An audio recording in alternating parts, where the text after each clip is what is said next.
لنا وفي الشهر الرحمن وفرزقنا بنا إلى حضرة النبي. الفاتحة. أعوذ بالله من الشيطان الرجيم. بسم الله الرحمن الرحيم. الحمد لله رب العالمين. إياك نعبد وإياك نستعين. اهدنا الصراط المستقيم صراط الذين أنعمت عليهم غير المغضوب عليهم ولا الضالين. بسم الله الرحمن الرحيم. الحمد لله رب العالمين وبه نستعين على أمور الدنيا والدين والصلاة والسلام على أشرف الأنبياء والمرسلين سيدنا محمد وعلى آله وصحبه أجمعين. قال سبحانك لا علم لنا إلا ما علمتنا إنك أنت العليم الحكيم. ولا حول ولا قوة إلا بالله العلي العظيم.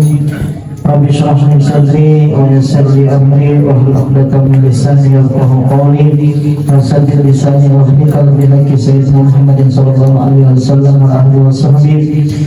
اللهم صل على سيدنا محمد صلاة تغفر بها الذنوب وتصلح بها القلوب وتنطلق بها العصور وتلين بها الصعاب وعلى آله وصحبه ومن إليه منصور. نويت تعلم وتعلم النفعان ذكر والإفادة والاستفادة وعلى التمسك بكتاب الله وسنة رسول الله صلى الله عليه وسلم والهدى والدلالة على خير الطلاب وجل مرضاته وكل يوم.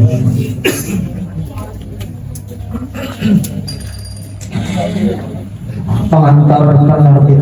Bismillahirrahmanirrahim. Alhamdulillahirabbil alamin. Wassallallahu wasallam ala sayyidina Muhammad wa alihi washabbihi ajma'in. Wala haula wala quwwata illa billahil aliyyil azim. Alhamdulillah, buku ini adalah terjemahan dari kitab Safinatun Najah karya dari seorang al-alim al-allamah Syekh Salim bin Sumair al-Hadrami asy-Syafi'i radhiyallahu ta'ala anhu. Jadi nama sidin yang mengarang Safinatun Najah ini adalah Syekh Salim bin Abdullah bin Sa'ad bin Abdullah bin Sumair Al-Hadrami. Beliau adalah orang Hadramaut Asy-Syafi'i yang bermadhab Syafi'i. Beliau Syekh Salim bin Sumair ini dilahirkan di salah satu kampung Hadramaut yang bernama Bi Asbah.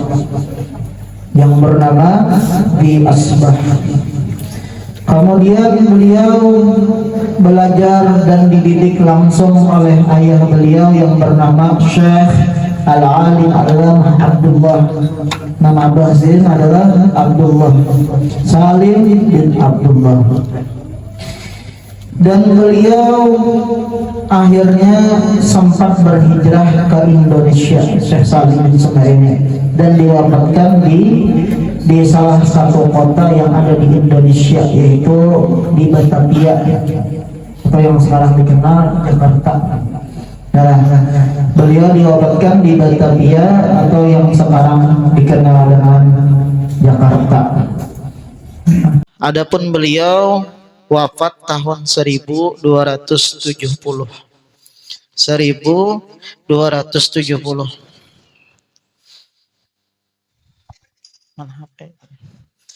Sekarang 1000 berapa? 1444 dikurang 1270 berarti 174 tahun beliau sudah meninggalkan kita.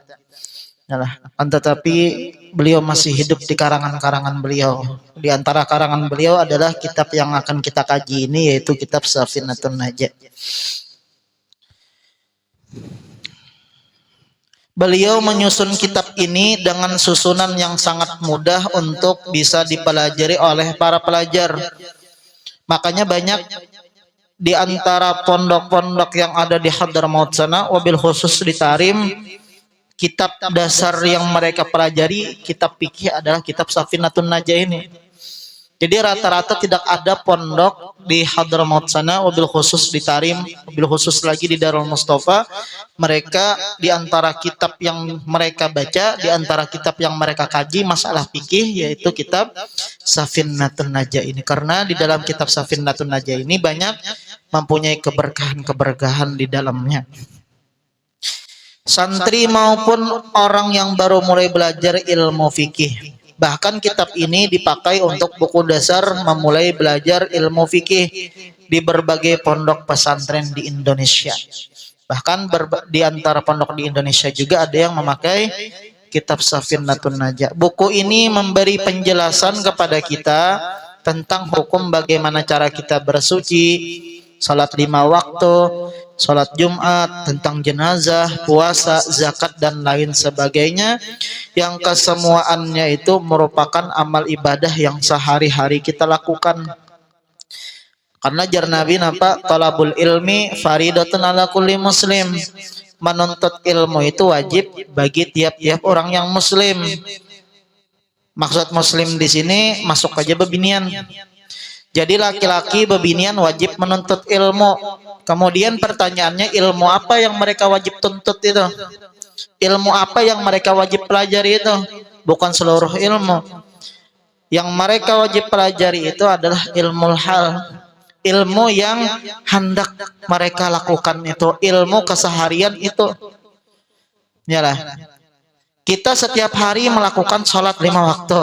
Kita setiap hari melakukan wudhu. Berarti kita wajib belajar bagaimana cara wudhu. Kemudian bagaimana cara sembahyang. Apa-apa aja yang membatalkan sembahyang. Apa syarat-syarat sahnya sembahyang. Itu yang wajib kita tuntut. Zakat, haji bang, haji tidak wajib kita menuntut. Kenapa? Karena kita kada hendak tulak haji lagi. Kapan seseorang wajib menuntut masalah haji? Apabila seseorang itu hendak melakukan ibadah haji, hanya dia wajib menuntut ilmu itu. Berhubungan kita setiap hari melaksanakan wudhu setiap hari, kalau wudhu tentunya setiap hari, maka wajib kita belajar masalah wudhu. Sembahyang setiap hari, maka wajib kita tuntut masalah sembahyang. Supaya apa? Supaya tidak salah. Wa kullu man bighairi ilmin ya'malu a'maluhu mardudatun la tuqbalu. Tiap-tiap orang yang beramal ibadah sembahyang, wudu, tayamum dan lain sebagainya, istinja, wa kullu man bighairi ilmin, lalu dia melakukan ibadah itu tanpa didasari dengan ilmu. Yalah, ibadahnya kada didasari dengan ilmu, asal sembahyang aja. Melihat orang sembahyang 4 rakaat isya misalnya 4 juga, tapi kada tahu apa-apa aja yang membatalkan sembahyang, apa-apa aja yang membatalkan wudhu, bagaimana cara istinjanya, kada tahunya. Pokoknya kayak orang juga. Lalu ibadahnya itu kayak apa hukumnya? Amaluhu mardudatun la tuqbalu. Amal ibadahnya itu ditolak oleh Allah, la tuqbalu, tidak diterima. Jadi hendaknya kita pelajari dulu kayak apa wudhu itu, kayak apa sembahyang itu, supaya apa? Supaya amal kita itu diterima oleh Allah Subhanahu wa taala. Sehingga sembahyangnya itu dapat memberikan efek di kehidupan kita, yang mana ujar Allah Subhanahu wa taala, innas salata tanha anil fahsya'i wal munkar. Kadang kita sembahyang juga cuman maksiat terus. Sembahyang yalah STMJ jar, salat terus maksiat jalan. Yalah, salat terus maksiat jalan. Bukankah Allah taala berfirman, sesungguhnya salat itu, sesungguhnya sembahyang itu tanha, akan menghindarkan kita, menjauhkan kita anil fahsya, yalah, dari perbuatan fahisyah, keji, perbuatan yang keji, diantaranya maksiat. Orang yang sembahyang pasti akan jauh dirinya dari maksiat. Terus kita kadang sembahyang tapi maksiat terus, kayak apa? Nah, mungkin di dalam sembahyang kita ada yang salah. Sembahyangnya bujur aja tapi wudunya yang salah. Nah, jadi cara wudhu belajar kita. Punya wudhunya kada sah, otomatis sembahyangnya pun kada sah juga. Karena kuncinya sembahyang adalah wudhu. Nah, makanya wudhu pun harus penting juga. Man ahsanal wudhu ahsanas shalah. Barang siapa yang sembahyang, barang siapa yang wudhunya bagus, maka sembahyangnya pun akan bagus juga. Barang siapa yang ketika wudhunya khusyuk, maka ketika sembahyang pun akan khusyuk juga. Makanya Sayyidina Ali Zainal Abidin itu biar ketika sidin wudu dah, ketika sidin mulai wudu sudah mulai menguning awak sidin. Wudu sudah menguning, belum lagi melakukan sholat. Kenapa? Ditanya oleh orang, kenapa pian wahai imam, muha pian menguning ketika wudu? pucat. Kenapa? Apakah kalian tidak tahu kepada siapa aku akan menghadap, kata Imam Ali Zainal Abidin. Kita di hadapan Allah Subhanahu wa taala kayak apa? Masih memikirkan macam-macam. Kayak apa sembahyang kita diterima, kayak apa sembahyang kita berefek di kehidupan kita. Nah, makanya kita belajar bagaimana cara wudu, bagaimana cara sembahyang, bagaimana cara istinja dan lain sebagainya yang berhubungan dengan ibadah-ibadah keseharian ini. Merupakan amalan ibadah yang sehari-hari kita lakukan. Demikianlah harapan kami. Semoga dengan buku ini kita diberi kemudahan oleh Allah Ta'ala dalam mempelajari ilmu fikih, yang dengan mengetahui ilmu fikih, ibadah kita bisa menjadi lebih sempurna. Karena tidak akan sempurna ibadah seseorang tanpa mengetahui hukum-hukumnya. Bismillahirrahmanirrahim. Alhamdulillahirabbil alamin wa bihi nasta'in ala umurid dunya waddin. Wa sallallahu wasallam ala sayyidina Muhammadin khatimin nabiyyin wa alihi wa sahbihi ajmain.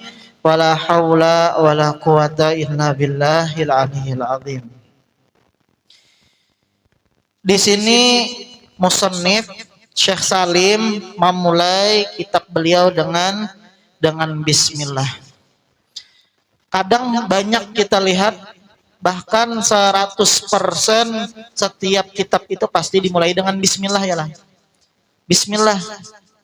Kenapa gerang kitab-kitab itu dimulai dengan bismillahirrahmanirrahim? Ada dua tujuan. Yalah, diantaranya ada dua. Yang pertama, iktidaan bi kitabil ajiz, mengumpati Al-Qur'an. Yalah, Al-Qur'an dimulai dengan bismillah, Fatihah yalah. Fatihah itu apa? Bismillahirrahmanirrahim. Fatihah itu dimulai dengan bismillahirrahmanirrahim. Jadi mengumpati Al-Qur'an. Kenapa jadi mengumpati Al-Qur'an? Karena Al-Qur'an itu sangat banyak berkahnya. Kitabun anzalna ilaika mubarak, kitab yang kami turunkan kepada engkau yang banyak berkahnya. Nah, jadi supaya kitab ini berberkah dimulai dengan bismillah, mengumpati Al-Qur'an. Mudah-mudahan tafaul, mudah-mudahan dengan mengumpati Al-Qur'an ini kitabku ini berberkah juga. Nah, itu mudah-mudahan sebagaimana ya Allah pian jadikan Quran itu berberkah dengan sebab dimulai dengan bismillah, maka kaitu juga kitab ulun ini mudah-mudahan berberkah juga. Kaitu juga kita kehidupan kita, keluar rumah bismillahirrahmanirrahim, mudah-mudahan berkah. Kita mulai keseharian kita, nak keluar rumah bismillahirrahmanirrahim, sok rumah bismillahirrahmanirrahim, mudah-mudahan berberkah. Masuk rumah ya Allah, mudah-mudahan berberkah ya Allah. Nah, itu yang kedua, mengumpati apa atau mengamalkan hadis Nabi. Ujar Nabi, yang pertama mengumpati Al-Qur'an tadi. Yang kedua, kullu amrin dibalin la yubda'u fihi bi bismillahirrahmanirrahim fahuwa aqta. Tiap-tiap perkara yang dimuliakan oleh syariat, diantaranya mengarang kitab kan dimuliakan sesuatu yang dipentingkan. Apabila tidak dimulai dengan bismillah, fahuwa aqta, maka itu sedikit berkahnya. Nah, sedikit berkahnya. Apa-apa aja yang mana dimulai, apa-apa saja yang dimuliakan oleh syariat, maka hendaknya kita muliakan, yaitu dengan cara mengucapkan bismillahirrahmanirrahim. Masang baju itu sesuatu yang dipentingkan. Memasang baju penting, menutup aurat. Jadi mulai dengan bismillahirrahmanirrahim. Menyiapkan kita bismillah, maka sedikit berkahnya. Jadi supaya berberkah hidup itu, yaitu pakai baju bismillah, keluar rumah berusaha sesuatu yang penting bismillah, kemudian masuk rumah anak istirahat bismillah, guring bismillahirrahmanirrahim. Insyaallah berberkah hidup itu. Munnya sudah berberkah nyaman. Nah itu. Jadi mengamalkan Hadis Nabi tadi. Tiap-tiap sesuatu yang dimuliakan, tiap-tiap sesuatu yang dipentingkan oleh syariat, apabila tidak dimulai dengan bismillah, maka sedikit berkahnya. Dan bismillah tadi adalah sesuatu daripada Al-Fatihah, ayat Al-Fatihah. Jadi apabila orang kada membaca bismillah, maka kada sah sembahyangnya. Kayalah, karena di antara rukun qauli yaitu membaca Al-Fatihah, dan bismillahirrahmanirrahim itu adalah ayat daripada Al-Fatihah kita Syafi'i. Yalah, kalau misalnya lawas misalnya atau tulak haji nih, lawas misalnya sudah di Mekah. Yalah, jadi di Mekah Syafi'i, yalah, mereka tidak membaca bismillah di sana. Lalu bulik kita di sini lalu kada membaca bismillah. Maka kada sah. Jadi bismillah adalah ayat daripada Al-Fatihah. Begitu pula disunnahkan fi awwali kulli surah, membaca bismillah di awal-awal tiap surah itu disunnahkan. Membaca apa aja pian, surah apa aja lalu pian baca bismillah. Nah, itu hukumnya sunnah. Kecuali surah Taubat. Surah Taubat bara'atum minallah wa rasul, itu surah Taubat itu kada disunnahkan kita membaca bismillahirrahmanirrahim. Bahkan ujar ulama di sini ada hukumnya, bagaimana hukum membaca bismillah ketika kita membaca surat Taubat. Kan ada di Al-Qur'an surat Taubat. Yalah, di situ biasanya kada bismillahnya. Lalu kita baca bismillahirrahmanirrahim, ujar kita membaca surat Taubat, maka hukumnya haram. Maka hukumnya haram menurut sebahagian ulama. Jadi jangan baca bismillah selain surat Taubat, silahkan baca bismillah dan disunnahkan. Jadi membaca awal surat Taubat hukumnya haram. Munnya tengah-tengah Bang Jar, kan biasanya kayak di bulan Ramadan si A membaca awal surat Taubat halaman pertama, lalu si B membaca halaman kedua, ya lah. Di bulan Ramadan biasanya bergantian gitu lah. Nah, lalu si B ini di tengah-tengah surat Taubat, apakah disunnahkan membaca bismillah? Bagaimana hukumnya membaca bismillahirrahmanirrahim di tengah-tengah surat Taubat? Jar ulama, apabila di awal tadi hukumnya haram, apabila di tengah-tengah maka hukumnya makruh. Nah, itu menurut pendapat Imam Ibnu Hajar. Nah, jadi walhasil bagusnya sudah kada usah membaca bismillah di surat Taubat, sama ada di awal surah atau di tengah-tengah surah tadi. Karena munnya kita baca bismillah di awal surah haram, apabila di tengah-tengah makruh. Jadi kayak apa, langsung aja baca, kada usah membaca bismillah. Ya Allah, baca a'udzubillah aja. A'udzubillah minasyaitonirrajim. Itu menurut pendapat Ibnu Hajar. Adapun menurut pendapat Imam Romli, nya biasanya di dalam fikih itu ada Imam Ibnu Hajar, ada Romli, itu berselisih. Adapun menurut pendapat Imam Romli, membaca bismillahirrahmanirrahim ini di surat Taubat tadi kayak apa? Apabila di awal hukumnya makruh. Tadi menurut Imam Ibnu Hajar di awal haram. Adapun menurut pendapat Imam Romli di awal hukumnya makruh saja. Makruh ini apa? Apabila digawi kada apa-apa, apabila ditinggalkan berpahala. Jadi kita tinggalkan aja supaya mendapatkan pahala. Itu di awal surat Taubat.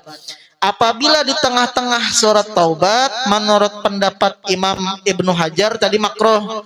Menurut pendapat Imam Romli hukumnya sunnah. Nah, hukumnya sunnah. Di awal makruh, jadi pas sampai surat Taubat langsung aja bara'atun. Tapi misalnya si B tadi membaca di tengah-tengah halaman kedua atau halaman ketiga, maka tetap disunnahkan membaca bismillahirrahmanirrahim menurut pendapat Imam Romli. Jadi menurut pendapat Ibnu Hajar makruh, akan tetapi menurut pendapat Imam Romli disunnahkan. Nah, itu hasil perbedaan pendapat antara Imam Romli dan Imam Ibnu Hajar masalah membaca Bismillahirrahmanirrahim di surah Taubat. Kemudian di antara keistimewaan membaca Bismillahirrahmanirrahim ini, yaitu apabila seseorang membaca hendak guring. Kita hendak guring lalu membaca bismillah, kan biasanya membaca bismillah berapa kali? 21 kali. Apa keutamaannya? Aminatil kalailah minasyaiton, dijagakan oleh Allah malam itu daripada syaiton, dijagakan semalaman daripada syaiton. Wa amina baituhu minas sarikoh, dan diamankan rumahnya daripada kemalingan. Jadi di antara resep supaya rumah aman, yaitu hendak guring membaca bismillah 21 kali. Bismillahirrahmanirrahim, bismillahirrahmanirrahim sampai 21 kali hendak guring. Kemudian apalagi wa amina min mautil faj'ah, dan diamankan daripada mati takajud. Ya kadang ada aja orang tuh guring lalu kada bangun-bangun lagi ya lah. Selajur guringnya. Kan ada kayak itulah. Kan ada sebagian. Nah, supaya kita tuh bangun pulang subuhnya, supaya kada meninggal, supaya bangun pulang subuhnya, maka baca bismillahirrahmanirrahim 21 kali. Kemudian apalagi banyak benar keutamaannya nih membaca bismillah hendak guring 21 kali. Yalah apalagi jar wa ghairi dzalika minal balaya, dan selain itu daripada bala-bala. Bala-bala apa aja, gangguan manusia, gangguan jin, gangguan binatang, gangguan apa saja dijagakan oleh Allah ketika kita tidur apabila inya membaca bismillahirrahmanirrahim sebanyak 21 kali. Di mana disebutkan di dalam kitab Sawi ini. Bismillahirrahmanirrahim. Nah, banyak lagi. Kemudian hukum-hukum bismillah, panjang lagi nih pembahasannya nah. Sudah agro. Sudah nih, sudah setengah jam bang nah. Belum lagi kita jelaskan bismillahirrahmanirrahim itu kadang ada kita membaca bismillah itu wajib. Kadang ada kita membaca bismillah itu hukumnya haram. Yalah, ada juga kadang membaca bismillah ini haram. Kadang ada juga membaca bismillah ini hukumnya makruh. Kadang ada membaca bismillah ini hukumnya sunnah, dan ada juga membaca bismillah ini mubah. Nah, ada 5 hukumnya membaca bismillah. Nah, insya Allah kita akan bahas pertemuan yang akan datang insya Allah. Mudah-mudahan dengan berkat perkumpulan kita pada malam hari ini, Allah Subhanahu wa taala ampuni segala dosa-dosa kita. Allah Subhanahu wa taala ampuni segala dosa kedua orang tua kita. Allah Subhanahu wa taala ampuni dosa guru-guru kita, dosa kaum muslimin dan muslimat. Dan Allah Subhanahu wa taala luaskan segala rezeki kita, khususnya rezeki sahibul bait. Dan mudah-mudahan Allah Subhanahu wa taala luaskan rezeki kita, khususnya rezeki sahibul bait. Dan mudah-mudahan Allah Subhanahu wa taala wafatkan kita dalam keadaan husnul khatimah. Mudah-mudahan Allah Subhanahu wa taala selalu memberikan kita keberkahan, berkah dunia, berkah akhirat. Dan mudah-mudahan kita dimasukkan semuanya ke dalam syurga Allah Subhanahu wa taala sebagaimana ya Allah pian kumpulkan kami di dalam majlis ini, maka kumpulkan kami ya Allah selamanya di syurga kelak jua. Amin ya rabbal alamin. Fatihah.